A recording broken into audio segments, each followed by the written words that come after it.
1. Observamos que toda a cidade é uma certa forma de comunidade, e que toda a comunidade é constituída em vista de algum bem. É que em todas as suas ações, todos os homens visam o que pensam ser o bem. É então manifesto que na medida em que todas as comunidades visam algum bem, a comunidade mais elevada de todas e que engloba todas as outras visará o maior de todos os bens. Esta comunidade é chamada cidade, aquela que toma a forma de uma comunidade de cidadãos. Não pensam bem os que pretendem que as funções de um governante, de um rei, de um senhor de uma casa e de um senhor de escravos são uma e a mesma coisa. Como se não existisse uma grande diferença entre uma grande casa e uma pequena cidade.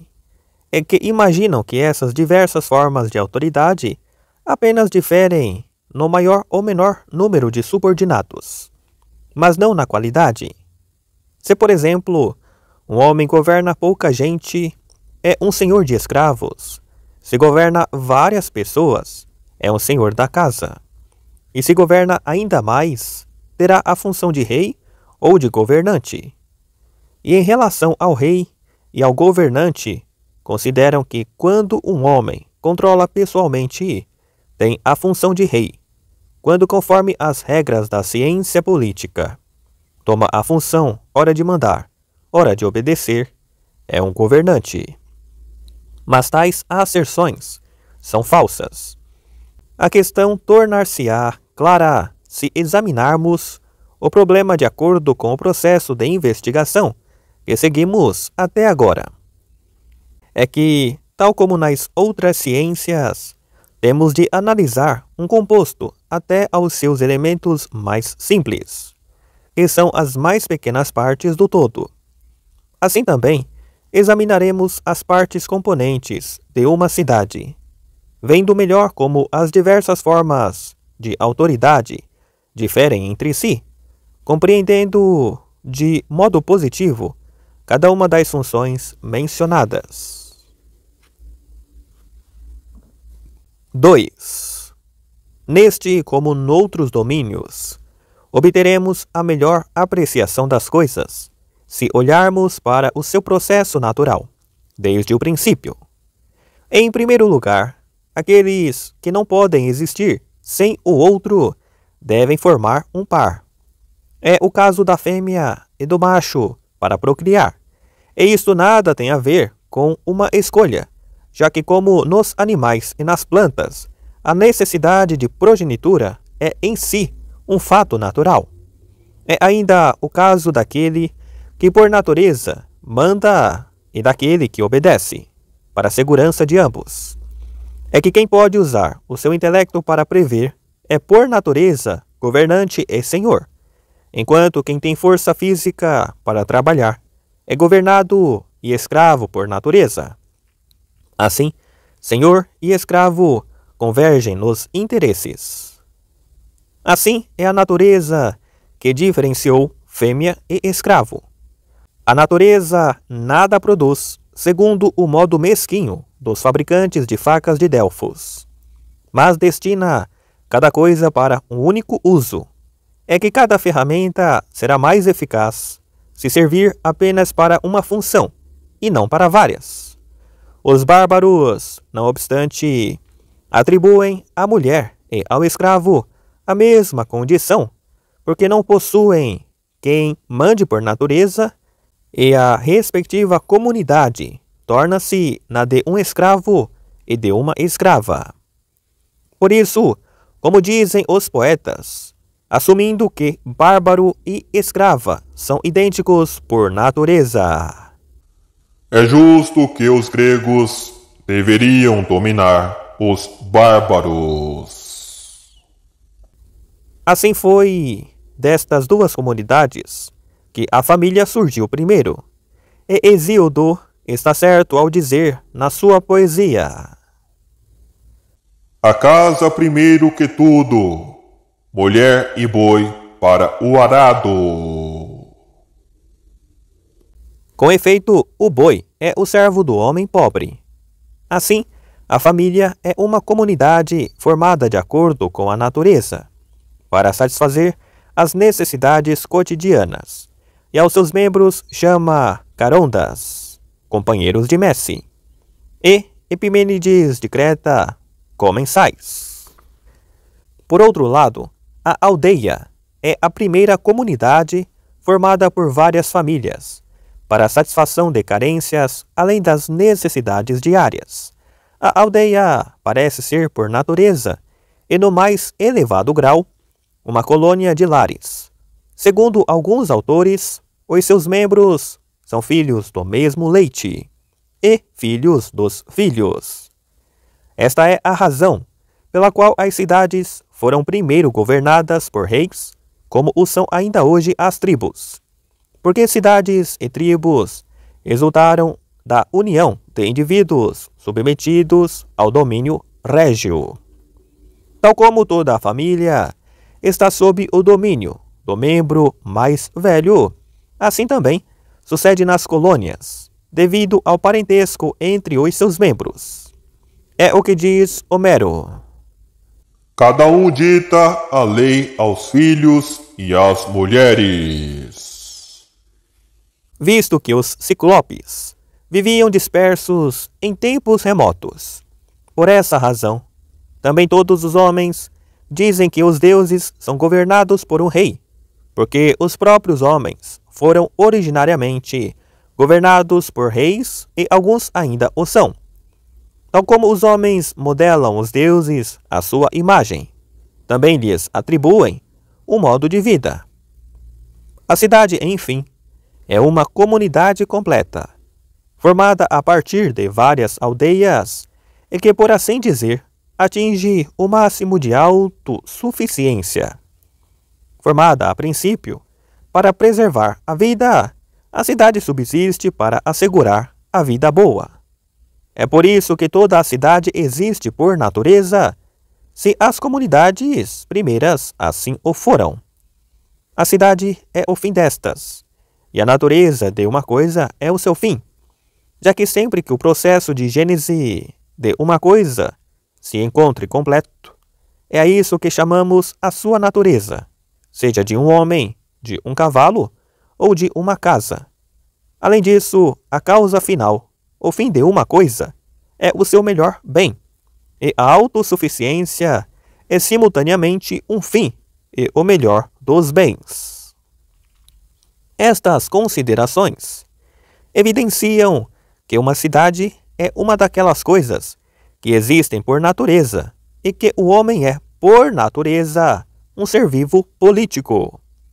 Aquele que por natureza, e não por acaso, não tiver cidade, será um decaído ou sobre-humano, tal como o homem condenado por Homero como sem família, nem lei, nem lar. Porque aquele que é assim por natureza está, além do mais, sedento de ir para a guerra e é comparável à peça isolada de um jogo. A razão pela qual o homem, mais do que uma abelha ou um animal gregário, é um ser vivo político, em sentido pleno, é óbvia. A natureza, conforme dizemos, não faz nada ao desbarato. E só o homem, dentre todos os seres vivos, possui a palavra. Assim, enquanto a voz indica prazer ou sofrimento, e nesse sentido é também atributo de outros animais, cuja natureza também atinge sensações de dor e de prazer, e é capaz de as indicar. O discurso, por outro lado, serve para tornar claro o útil e o prejudicial, e por conseguinte, o justo e o injusto. É que perante os outros seres vivos, o homem tem as suas peculiaridades. Só ele sente o bem e o mal, o justo e o injusto. É a comunidade destes sentimentos que produz a família e a cidade. Além disso, a cidade é por natureza anterior à família e a cada um de nós. Individualmente considerado, é que o todo é, necessariamente, anterior à parte.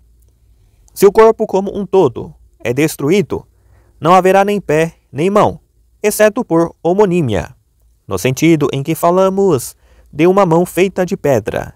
Uma mão deste gênero será uma mão morta. Tudo é definido segundo a sua capacidade ou função. Ora, todas as coisas definem-se pela sua função e pelas suas faculdades. Quando já não se encontram operantes, não devemos afirmar que são a mesma coisa, mas apenas que têm o mesmo nome. É evidente que a cidade é por natureza anterior ao indivíduo, porque se um indivíduo separado não é autossuficiente, permanecerá em relação à cidade, como as partes em relação ao todo. Quem for incapaz de se associar, ou que não sente essa necessidade, por causa da sua autossuficiência, não faz parte de qualquer cidade, e será um bicho ou um deus. É de certo natural a tendência que existe em todos os homens para formar uma comunidade deste gênero, mas quem primeiro a estabeleceu foi causa de grandes benefícios. Tal como o homem é o melhor dos animais quando atinge o seu pleno desenvolvimento, do mesmo modo, quando afastado da lei e da justiça, será pior. A injustiça armada é efetivamente a mais perigosa.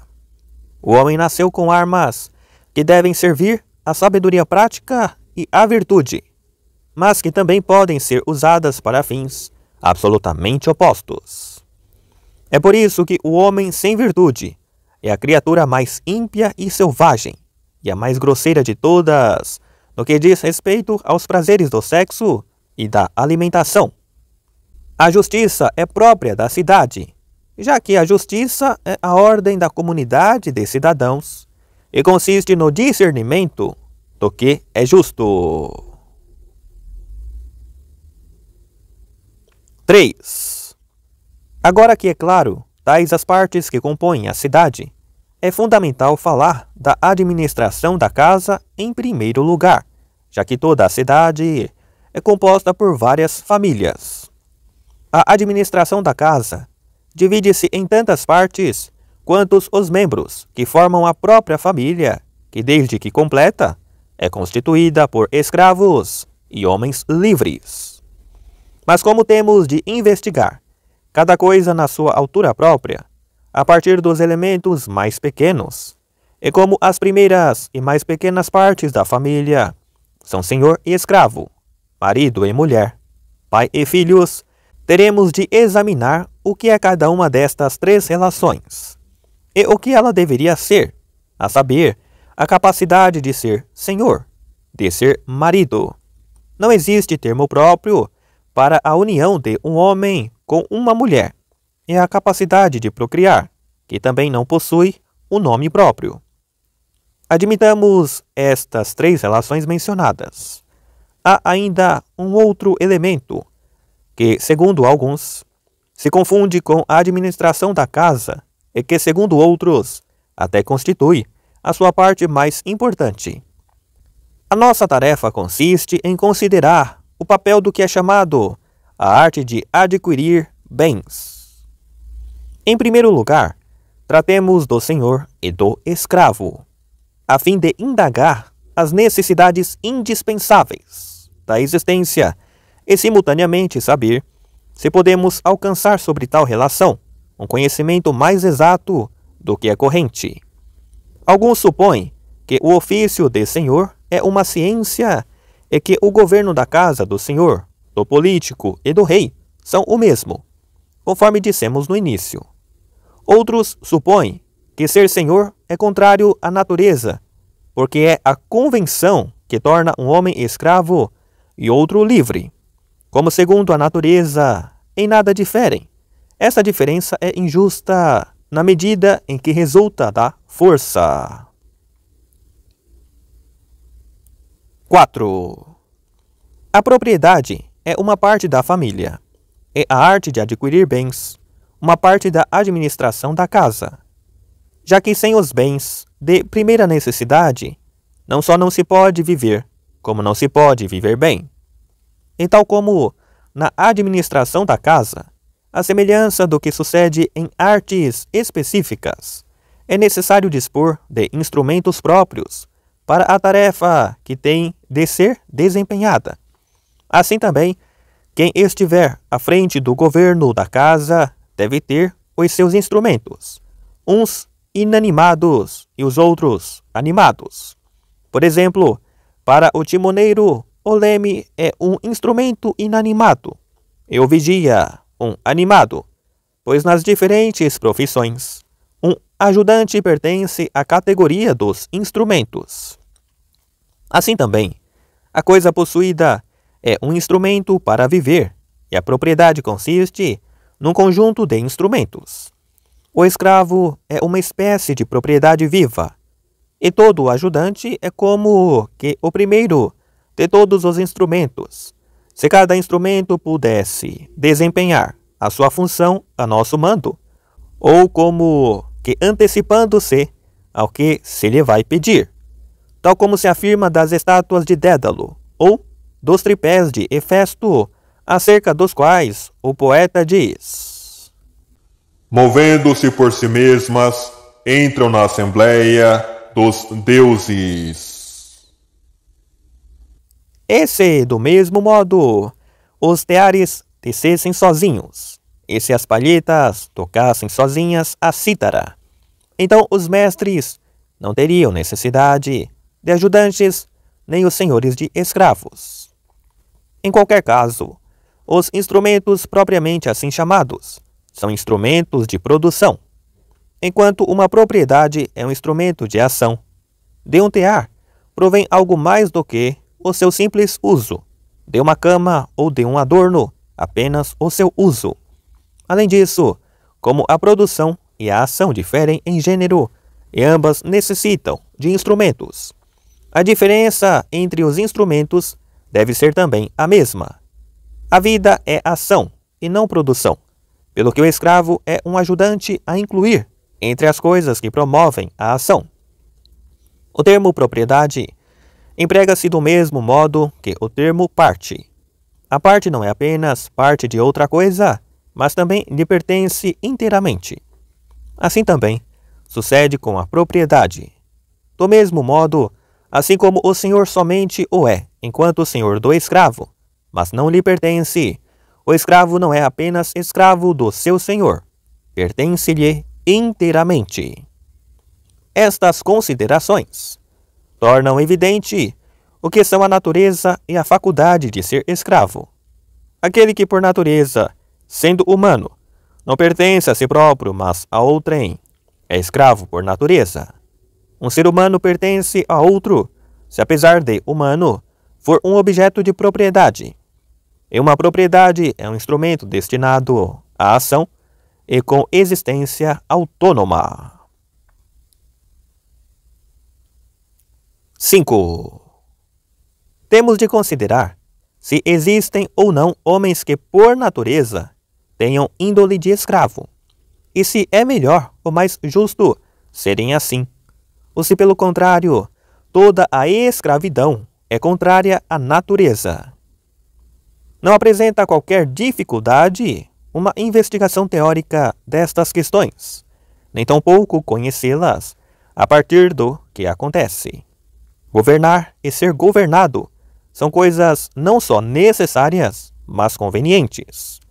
E é por nascimento que se estabelece a diferença entre os destinados a mandar e os destinados a obedecer. Existem muitas modalidades de governar e de ser governado, mas é sempre melhor quando os governados são melhores. Por exemplo, o governo exercido sobre o homem é melhor do que o exercido sobre os animais. Aquilo que é produzido pelo melhor dá um melhor resultado. Onde um elemento governa e o outro é governado, encontram-se uma tarefa determinada. Sempre que existe uma combinação de elementos, contínua ou descontínua, para produzir uma realidade com unidade de composição, manifesta-se a dualidade do que governa e do que é governado. E isto que acontece nos seres vivos revela de uma lei universal da natureza, porque mesmo entre as coisas inanimadas existe com efeito alguma autoridade, como sucede, por exemplo, com a harmonia. Contudo, uma investigação neste âmbito levar-nos-ia além do nosso tema. Em primeiro lugar, um ser vivo é composto pela alma e pelo corpo. O primeiro é o governante por natureza, o segundo o governado. Deveríamos, de preferência, ver o que é natural nos seres cuja condição é conforme a natureza, e não naqueles em que existe corrupção. Devemos, então, considerar aquele indivíduo que tem as melhores disposições, tanto de alma como de corpo, no qual isto é evidente, porque nos indivíduos que têm uma índole perversa, tem-se a impressão de que é o corpo a governar a alma, devido à condição degradada e desnaturada. Dizemos, pois, que é no ser vivo que primeiro encontramos a autoridade de um senhor ou de um governante. A alma governa o corpo com autoridade de senhor, enquanto a inteligência exerce uma autoridade política ou régia sobre o apetite. Nestes casos, é evidente que é não só natural, como também benéfico para o corpo ser governado pela alma, tal como a parte efetiva pela inteligência e pela parte que possui a razão.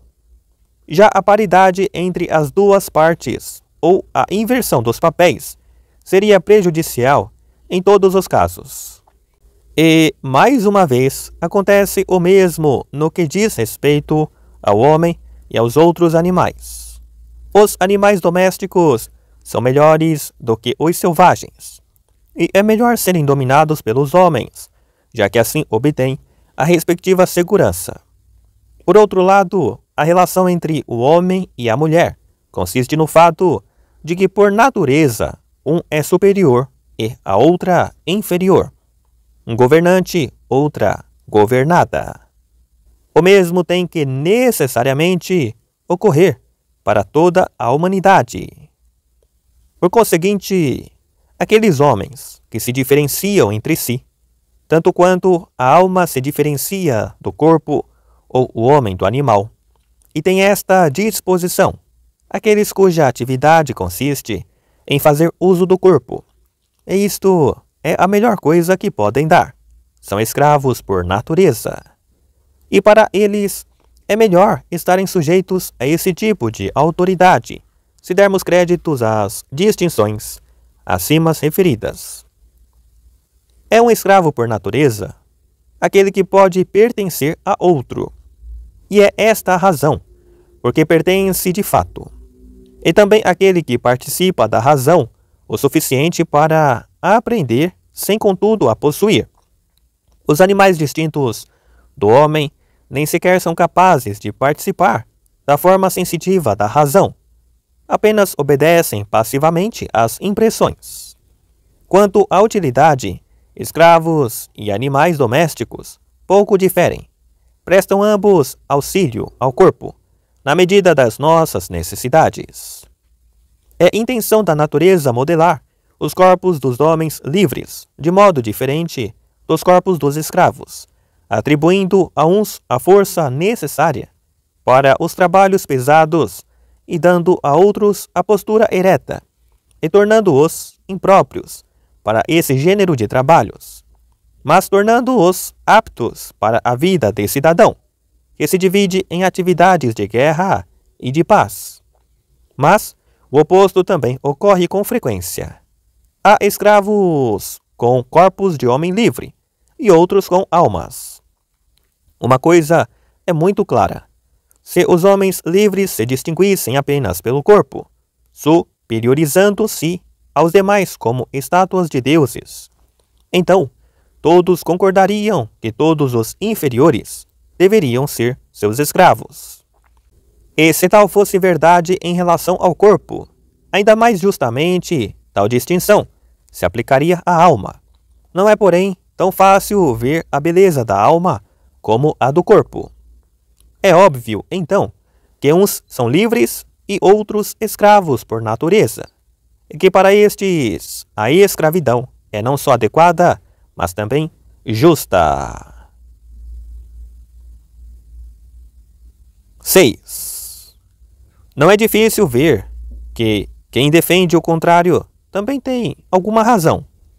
Dizemos escravatura e escravo com um duplo sentido. É que também existem escravos e escravatura em virtude da lei. E essa lei é de certo modo um acordo pelo qual se diz que os despojos da guerra pertencem aos vencedores.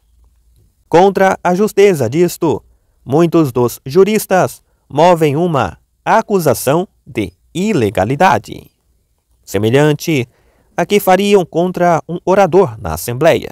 Consideram nocivo que um homem, só porque pode exercer violência e tem uma força superior, faça da sua vítima um escravo e um subordinado.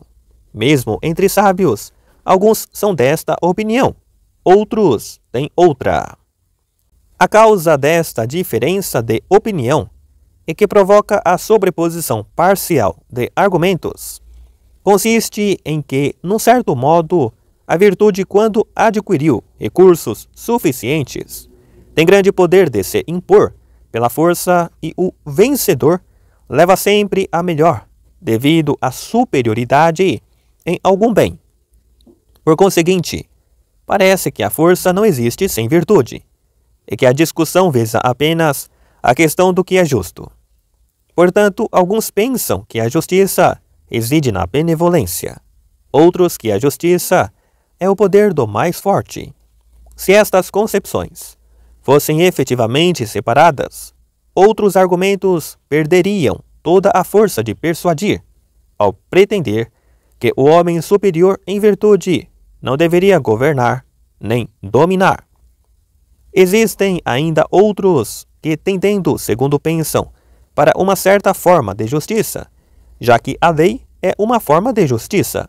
Consideram que a escravatura na guerra é sempre e em qualquer parte justa.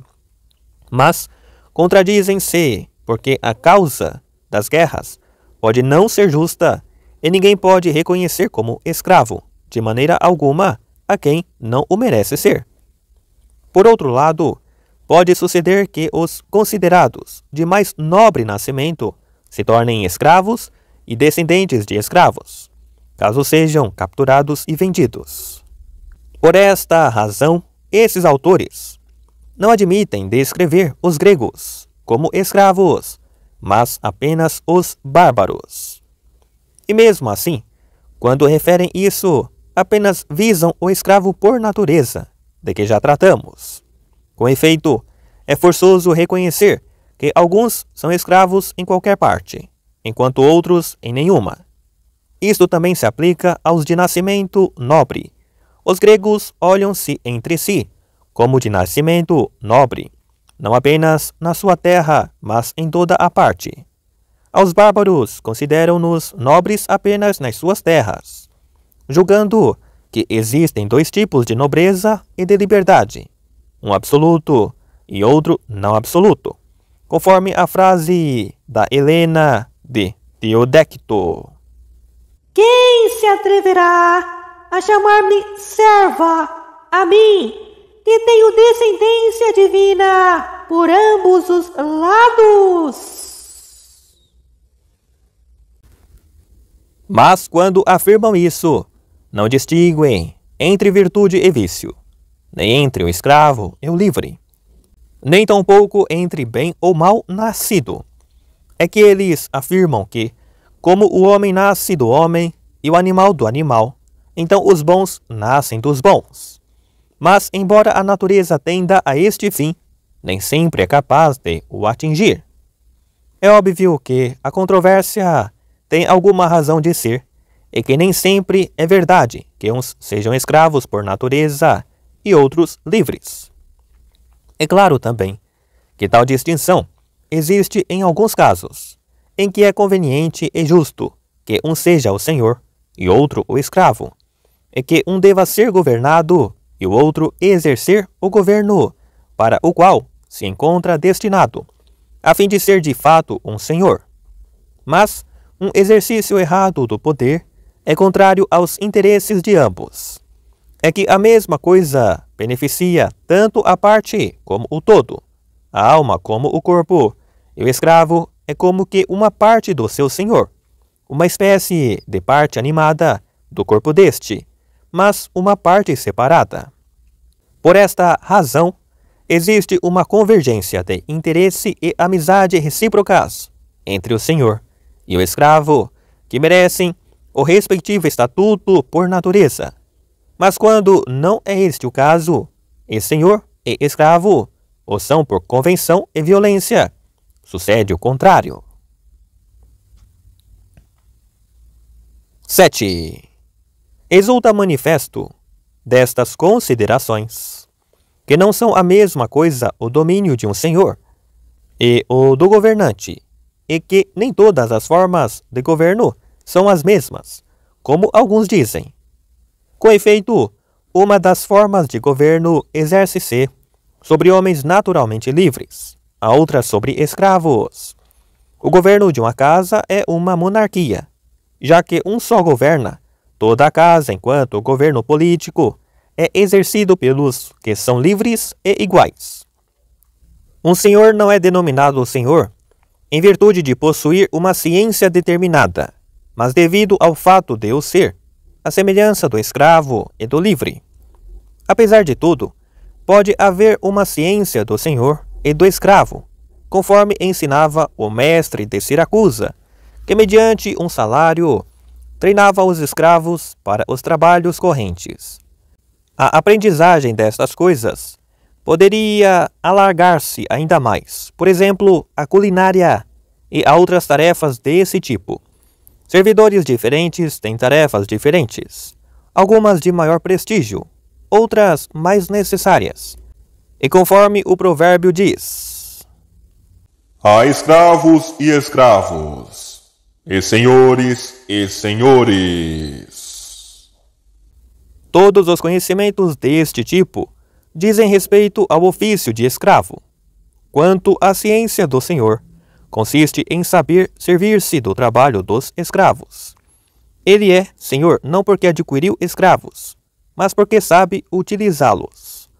Este ramo do saber, contudo, não tem grande importância ou dignidade, conquanto se saiba como orientar os escravos no desempenho das tarefas que devem executar. Assim, aqueles que não podem ocupar-se pessoalmente deste trabalho, delegam tal tarefa num capataz e dedicam-se à política ou à filosofia. Saber como se adquirir escravos é ainda diferente das duas ciências referidas. Refiro-me à ciência de adquirir escravos de modo justo, que é uma espécie de conhecimento militar ou cinegético.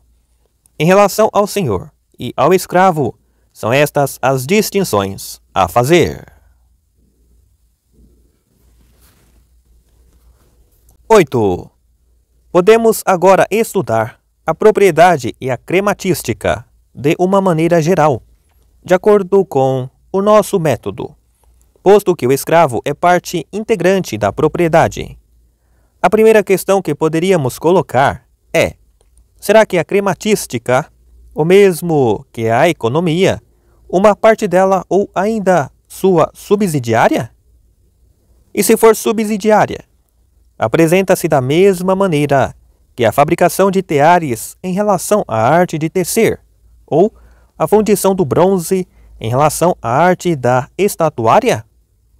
É que estas duas não são subsidiárias da mesma maneira. Uma fornece os instrumentos e a outra o material. E material significa a substância de que uma obra é feita, como por exemplo, a lã para o tecelão, o bronze para o escultor. Parece óbvio que a crematística não é o mesmo que a arte de governar a casa.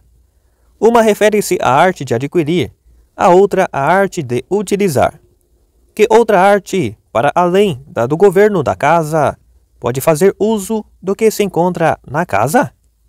Mas é assunto para debater se a crematística é uma parte integrante ou distinta da economia. Se a função da crematística é considerar como alcançar bens e propriedade, sendo que a propriedade e a riqueza contêm muitas partes. A primeira questão será saber se a arte da agricultura é parte da crematística, ou uma coisa diferente, ou se corresponde, em geral, à procura e fornecimento de alimentos. Mas, por outro lado, existem diferentes tipos de alimentação, e por isso também existem vários tipos de vida, tanto de animais como de homens. Nenhuma vida é possível sem alimentação, e os diferentes tipos de alimentação produziram diferentes tipos de vida entre os animais.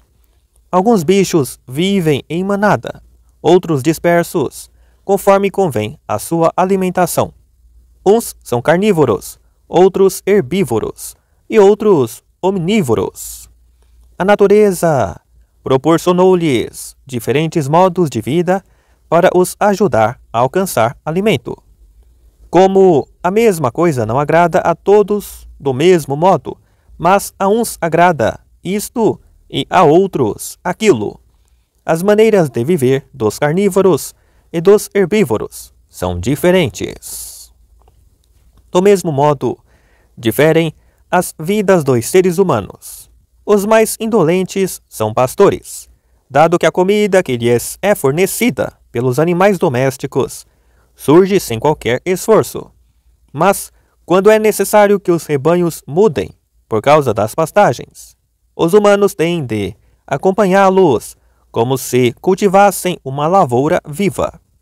Outros vivem da caça, mas de diferentes tipos. Uns, por exemplo, vivem da rapina, outros vivem da pesca, os que habitam perto de lagos, pântanos, rios ou de uma área piscícola. Outros, ainda, vivem da caça de aves ou de animais selvagens. Mas a maior parte vive da terra e das colheitas de frutos. Eis então, de uma maneira geral, os modos de vida dos que subsistem diretamente pelo seu trabalho, sem que o seu alimento provenha do comércio ou troca, pastoreio, agricultura, pilhagem, pesca e caça. Alguns combinam vários destes modos de vida, procurando o modo de vida aprazível, suprindo o ganho insuficiente que extraem da ocupação menos lucrativa, incapaz de lhes garantir a subsistência. Por exemplo, alguns seguem simultaneamente o modo de vida nômada e a pilhagem, outros a agricultura e a caça, e outros combinam outros modos de subsistência, conforme a necessidade os compele. Tal forma de aquisição de propriedade é dada evidentemente pela natureza a todos os seres vivos, desde o nascimento até ao desenvolvimento completo.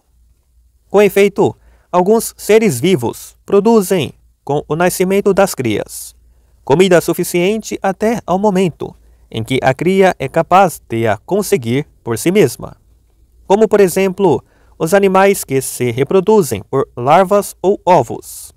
Os vivíparos trazem consigo, durante algum tempo, alimento para a cria, substância natural, a que chamamos leite.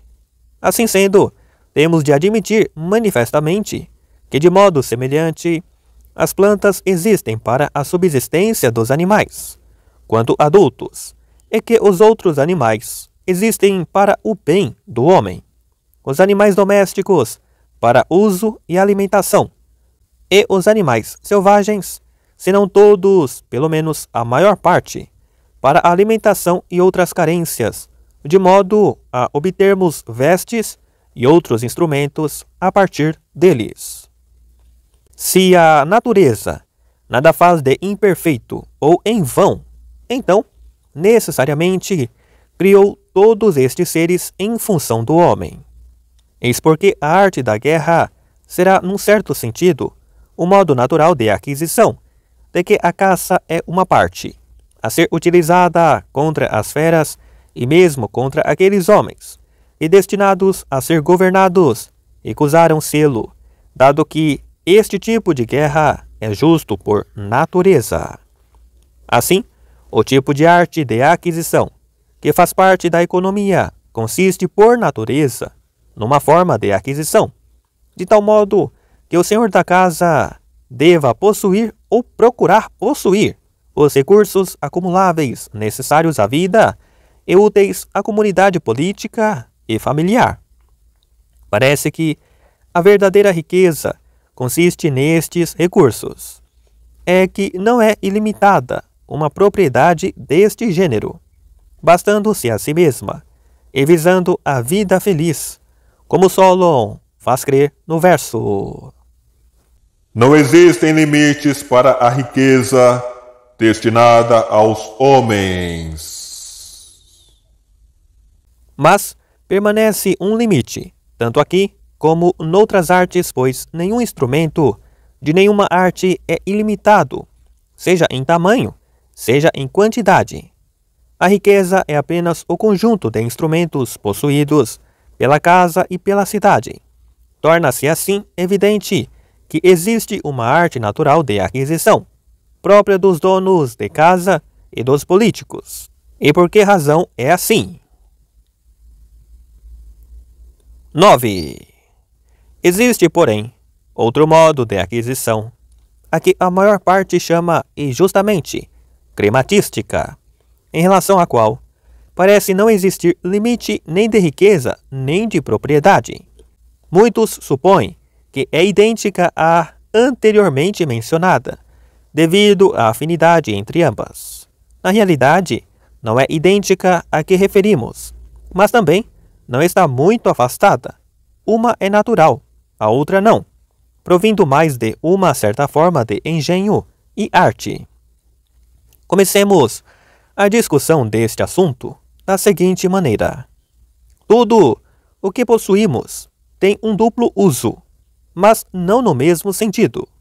Um dos usos é adequado ao objeto, o outro não. Por exemplo, uma sandália tem dois modos de uso, como calçado e como objeto de troca. Ambos são modos de utilização da sandália. Aquele que troca uma sandália por dinheiro ou alimento com alguém que ela necessita, faz uso da sandália como sandália, mas não faz o uso próprio da coisa. É que esta não existe para ser trocada. O mesmo acontece com outros bens, porque a troca abrange tudo e tem a sua origem no fato natural de os homens possuírem mais ou possuírem menos do que é suficiente. À luz destas considerações, é claro que o comércio de retalho não é de natureza crematística, sendo que os homens vêm-se compelidos a fazer trocas, na medida necessária da satisfação das suas carências. É manifesto que a troca não tem, obviamente, qualquer função na primeira forma de comunidade, isto é, a família, mas apenas quando a comunidade cresce. No primeiro caso, os membros partilham as mesmas coisas. Depois, quando vivem separados, continuam a partilhar muitos bens, mas trocam outros consoante as necessidades, como ainda hoje fazem os povos bárbaros, que recorrem ao sistema de troca, limitando-se a trocar produtos úteis. Por exemplo, recebem e trocam vinho por trigo e outras coisas desta espécie. Esta técnica de troca não é nem contrária à natureza, nem tampouco a qualquer tipo de crematística, mas serve para preencher lacunas na autossuficiência natural. Sendo assim, foi a partir dela que surgiu, logicamente, a técnica de adquirir. Com efeito, quando o abastecimento do estrangeiro aumenta progressivamente, devido à importância de bens deficitários e à exportação dos excedentes, o uso da moeda foi adaptado sob a pressão da necessidade. Uma vez que as coisas necessárias às carências naturais não são facilmente transportáveis, os homens instituíram um contrato para cada parte dar e receber algo, tal que, mantendo uma utilidade íncita, tivesse ainda a vantagem de se manusear facilmente, tendo em vista as carências vitais, escolheu-se o ferro, a prata ou outro metal parecido, determinando-se primeiramente o seu valor apenas pelo tamanho e peso, e finalmente fez-se a cunhagem de modo a evitar o trabalho da medição, cunhando-se uma marca como sinal da quantidade de metal. Uma vez que a moeda foi inventada, devido às necessidades de troca, surgiu seguidamente uma outra técnica de adquirir bens, o comércio de retalho. A princípio foi provavelmente uma simples troca, mas tornou-se mais sofisticado quando a experiência ensinou a fonte e os métodos de troca a partir dos quais se obteria o maior lucro. Eis a razão pela qual a arte de adquirir bens é vista como principalmente relacionada com a moeda, e a sua função consiste em procurar saber quais as fontes de máximo rendimento, uma vez que tal arte produz riqueza e dinheiro. Considera-se frequentemente a riqueza como apenas a abundância de dinheiro, porquanto é devido ao dinheiro que existe crematística e comércio de retalho.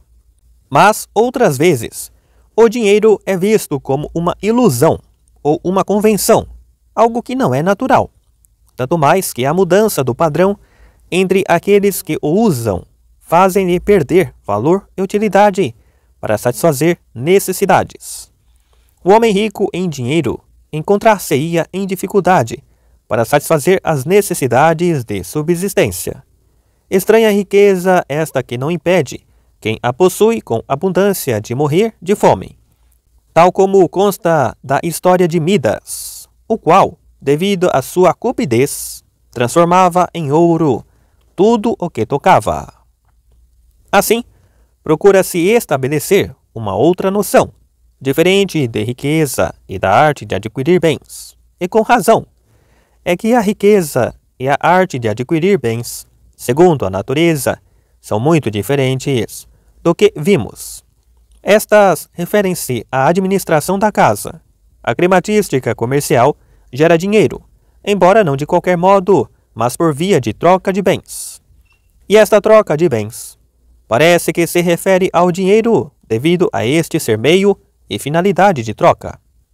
A riqueza adveniente deste modo de adquirir bens é ilimitada.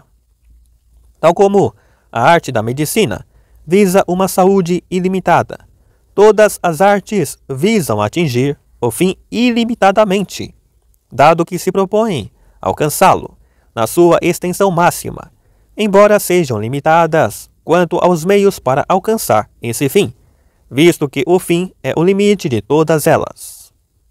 Do mesmo modo, esta espécie de crematística não tem limite quanto ao fim, porque o fim é a riqueza nessa forma, isto é, a aquisição de bens.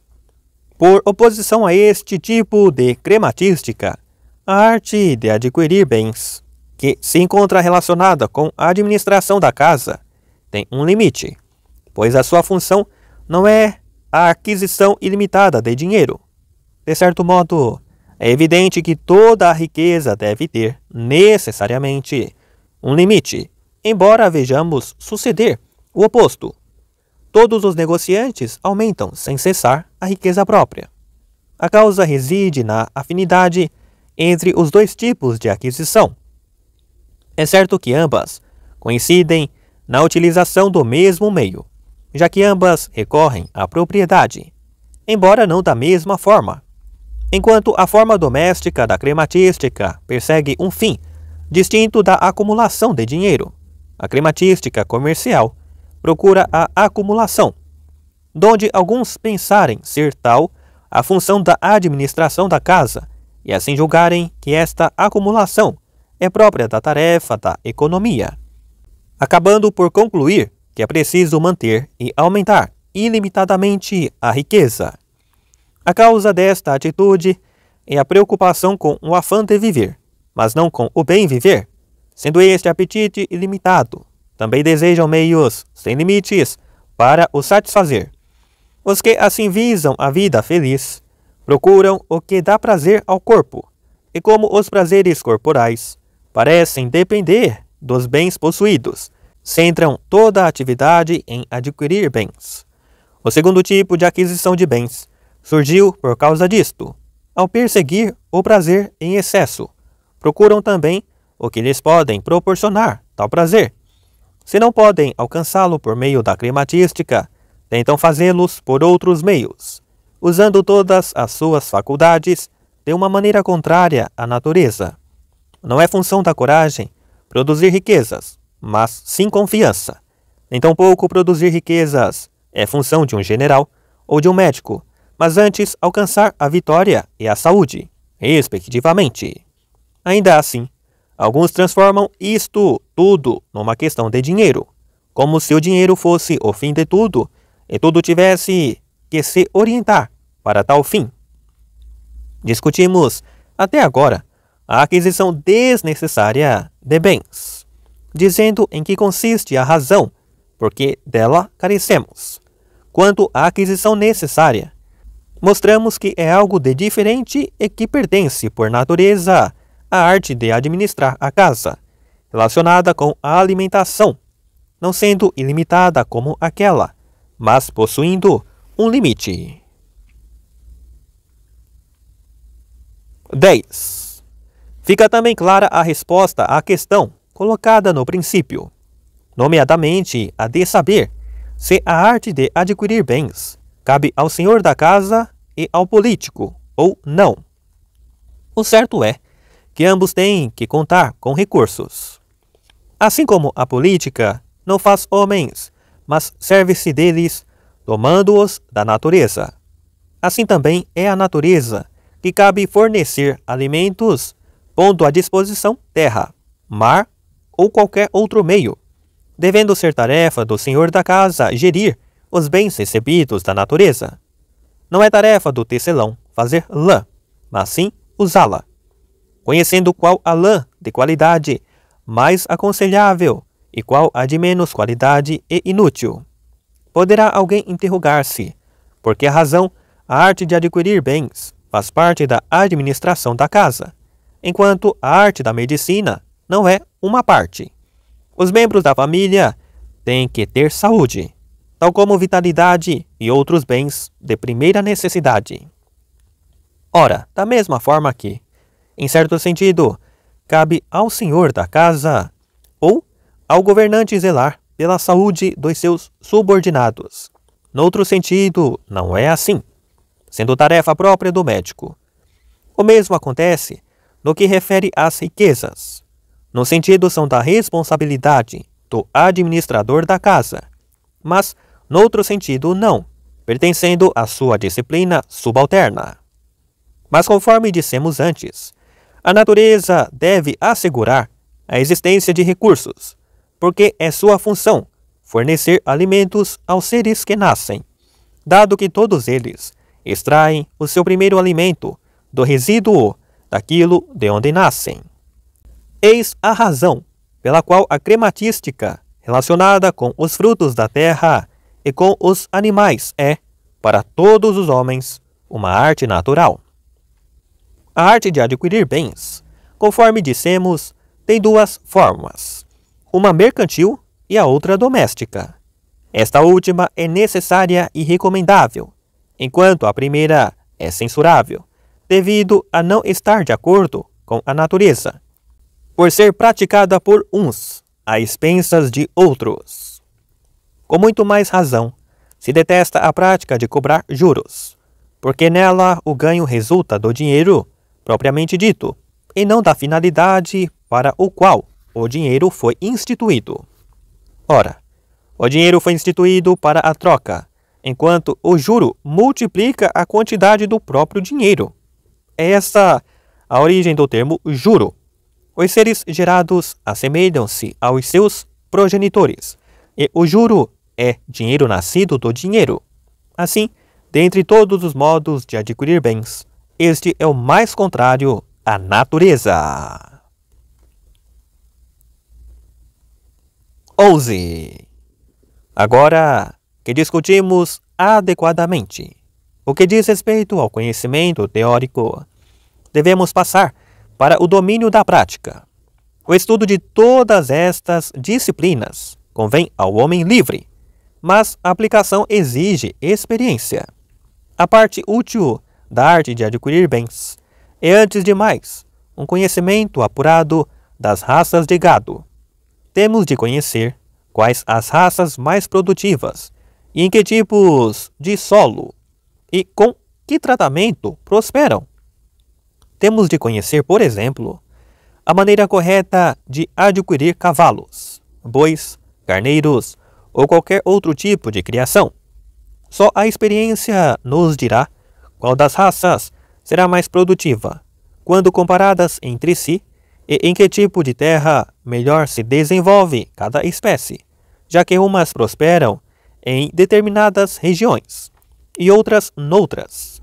Segue-se a agricultura, que abrange as culturas de sementeira e as plantações, bem como a apicultura e a criação de outros animais, aves e peixes, ou de animais aquáticos e voadores, de que seja possível tirar algum proveito.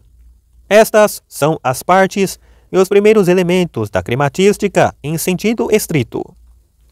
No que diz respeito à crematística, que tem por objeto a troca, a parte mais importante é o comércio de grande escala, que por seu turno se divide em 3 ramos: marinha mercante, de longo curso e barqueiros, que se distinguem entre si na medida em que alguns são mais seguros, enquanto outros oferecem um lucro mais considerável. Uma outra parte é o empréstimo de dinheiro, e uma outra ainda o trabalho assalariado, seja baseado na especialização artesanal, seja devido a trabalhadores não qualificados, e dos quais apenas se aproveita o serviço braçal. Entre estas formas de crematística e a primeira espécie, situa-se uma terceira, que participa em parte na crematística natural e em parte na baseada na troca. É a que se refere à aquisição de produtos provenientes da terra ou de matérias-primas, que, não produzindo frutos, são eles próprios úteis. Por exemplo, o abate florestal e a extração mineira, seja de que tipo for. Esta última inclui muitos gêneros, já que são diversos os minérios que se podem extrair da terra.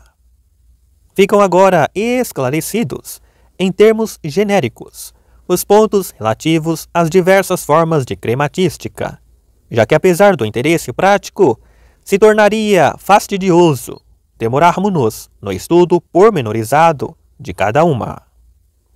Dentre as diversas ocupações, as que requerem mais habilidade são as mais protegidas, face ao acaso. As mais árduas são as que prejudicam mais o corpo. As mais servis são as que reclamam um uso excessivo do corpo.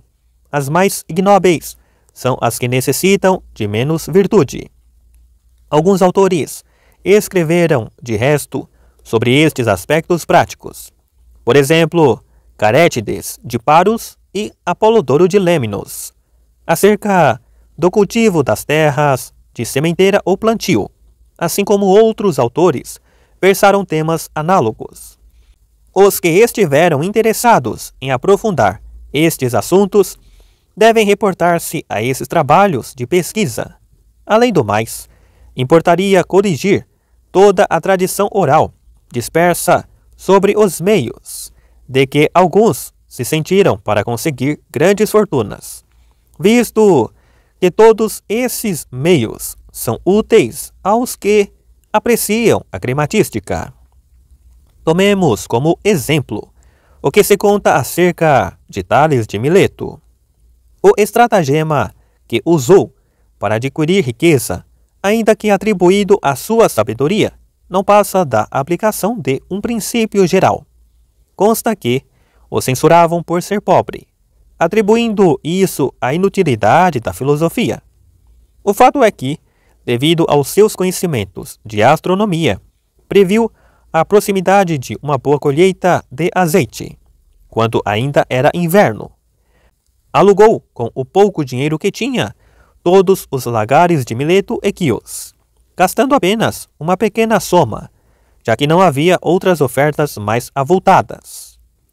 Quando chegou o tempo da colheita, e porque muita gente acudiu ao mesmo tempo e com urgência à busca de lagares, arrendou-os ao preço que bem entendeu, não só obtendo uma soma elevada de dinheiro, como provando que era fácil para os filósofos tornarem-se ricos se assim o desejassem, embora não fosse essa de fato a meta das suas aspirações.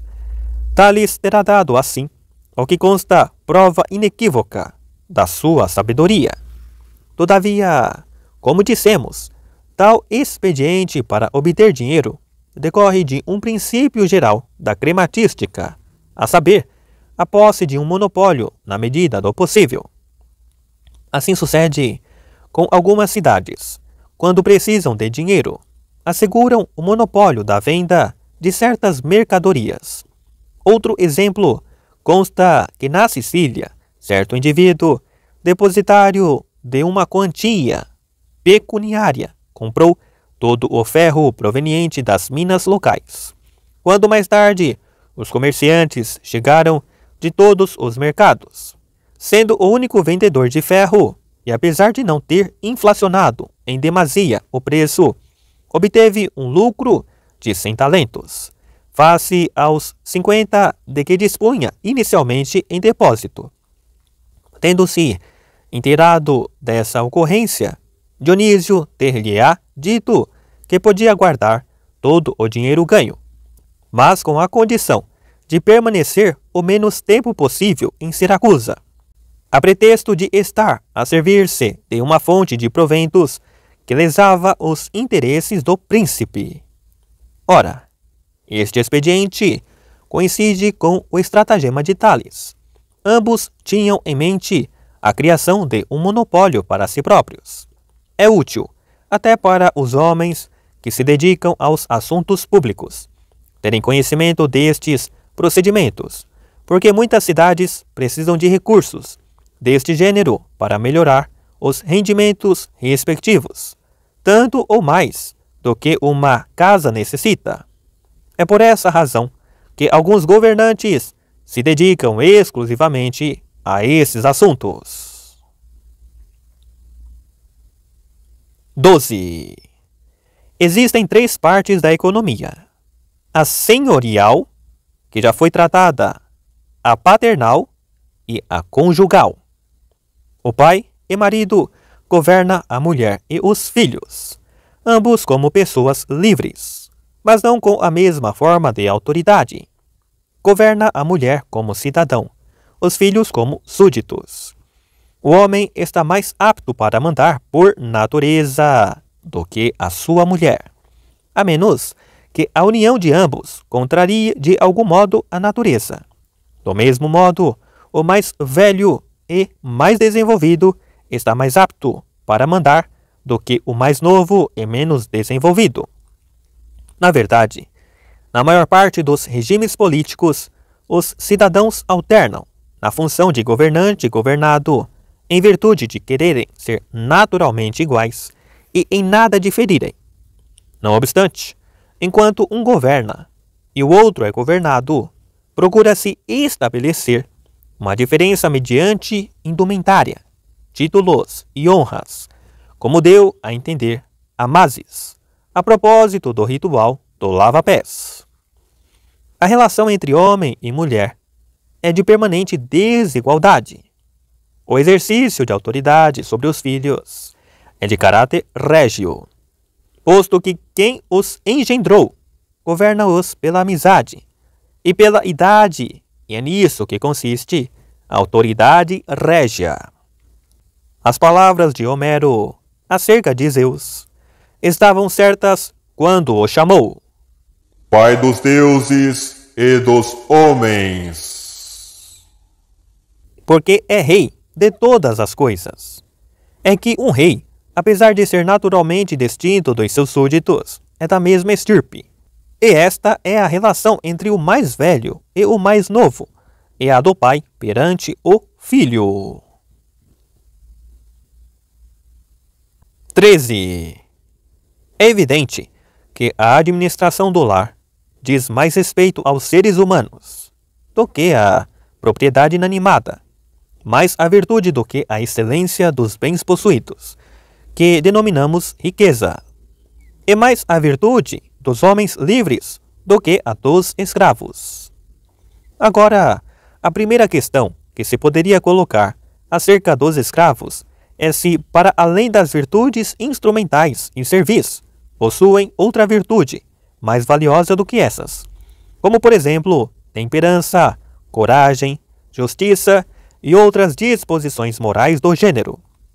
Ou será que não tem nenhum outro mérito senão o que decorre dos seus préstimos corporais? Qualquer das alternativas representa uma dificuldade. É que se por um lado eles possuem uma certa virtude, em que seriam diferentes do homem livre, mas se por outro lado não tiverem virtude, permanece um embaraço visto que são seres humanos e racionais. No que se refere à mulher e aos filhos, o problema é basicamente o mesmo. Terão também virtudes próprias? A mulher deverá ou não ser corajosa, temperada e justa? E a criança será temperada e volúvel ao mesmo tempo ou não? Importa, em termos genéricos, colocar a mesma questão no que se refere ao que por natureza obedece e ao que manda. Possuem ambos virtudes idênticas ou distintas? Se ambos partilham das mesmas virtudes, que tornam os humanos excelentes, ou seja, a harmonia vital e a bondade moral, por que razão há de um deles sempre apto para mandar e o outro apto para obedecer? Ora, por um lado, tal diferença não é uma questão de mais ou de menos, sendo a diferença entre mandar e obedecer uma distinção de caráter específico. A diferença entre o mais e o menos não entra nessa escala. Mas exigir, por outro lado, virtude a um e não a outro, não deixa de ser surpreendente. Se o governante não for moderado e justo, como poderá governar bem? E se o governado assim não for, como poderá obedecer bem? Se for destemperado e corrupto, de certo nunca desempenhará nenhum dos seus deveres. Ora, é evidente que, de certo modo, ambos partilham necessariamente a virtude. Contudo, existem diferenças, como as que ocorrem entre os que obedecem por natureza. Foi, aliás, esta ideia que nos serviu de guia no estudo da alma. Com efeito, também esta possui por natureza um elemento governante e um que se lhe subordina. Ambos com as suas virtudes próprias, um dotado de razão e o outro desprovido dela. O mesmo se aplica claramente aos restantes casos, posto que, na maior parte deles, há por natureza um elemento que manda e outro que obedece. De fato, o homem livre manda no escravo, da mesma forma que o marido na mulher e o adulto na criança.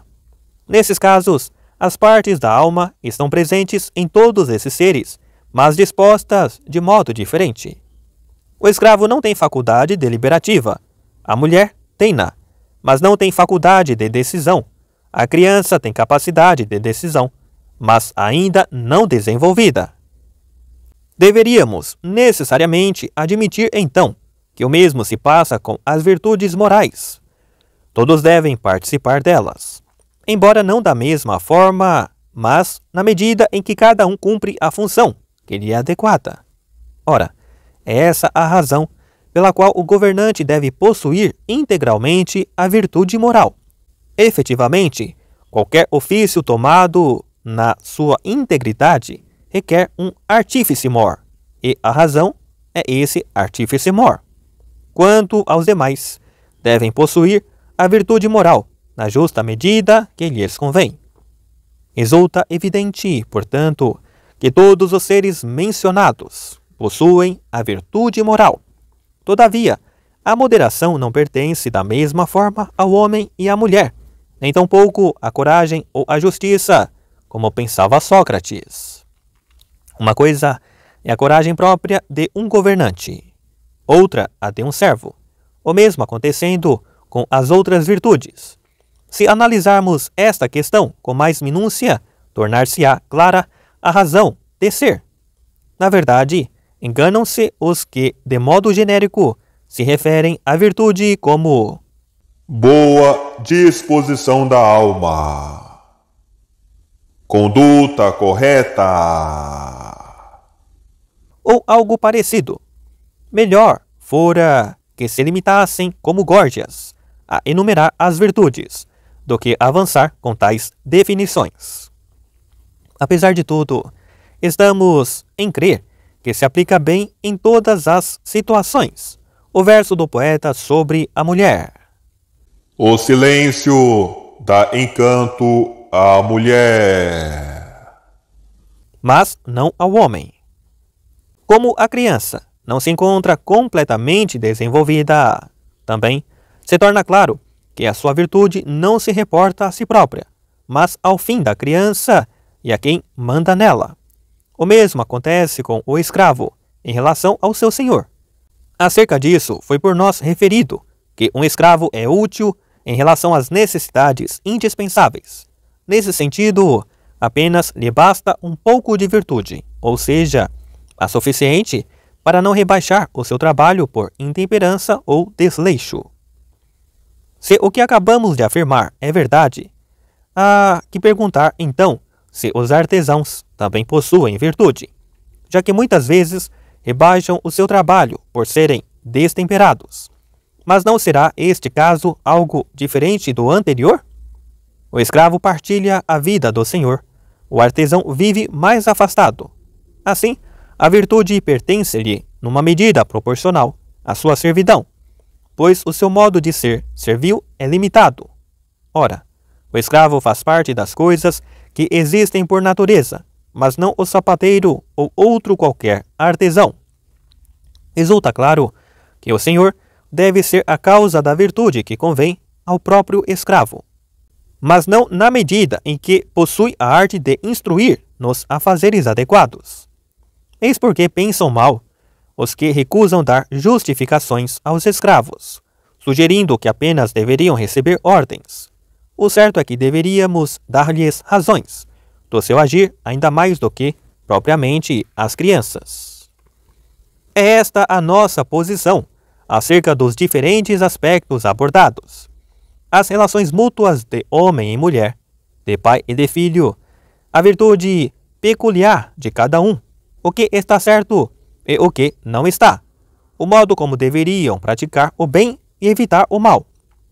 Eis problemas que têm que ser tratados a propósito das diferentes formas de regimes políticos.